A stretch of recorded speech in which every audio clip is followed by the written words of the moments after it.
Jessie Ware. She's back. Brand new record. It's called SuperBloom. And a couple things as it pertains to Jessie Ware for me. First of all, Jessie Ware is mother. Now, I don't say things correctly. I'm not cool. I'm not hip.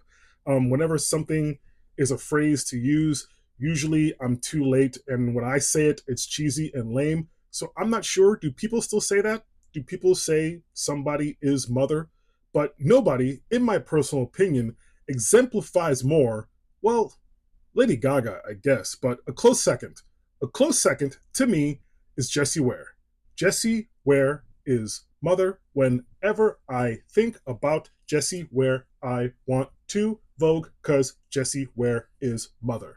Now, another thing about Jessie Ware, she made a big mistake.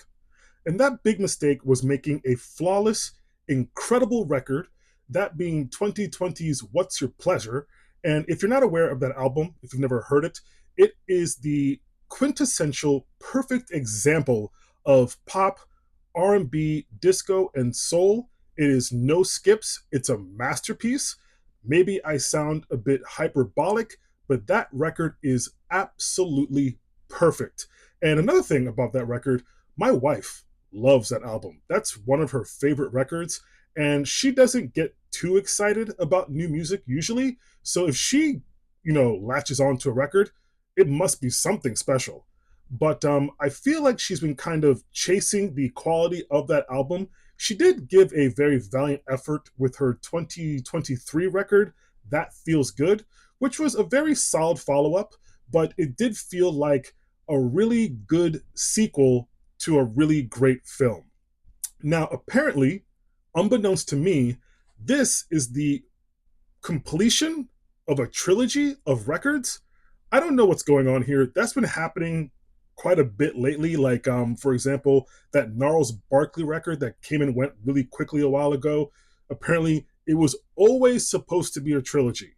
And there was another example. Like, there's been records where it's like, yeah, this was always supposed to be the sequel, or this was always supposed to be the end. I've never ever heard Jessie Ware ever say, I'm planning to make a trilogy of pop disco records, but that's fine. It doesn't matter. The fact is, these are all really, really good albums. So once again, Jessie Ware gives you another heaping helping of just lush, intoxicating pop, disco, and soul. Jessie herself sounds incredible per usual. This album is just the highest thread count possible for some sort of bed sheets or linen.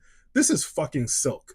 This is caviar. This is an incredibly expensive glass of wine. It's a high-rise apartment in Central Park. It's pinkies out.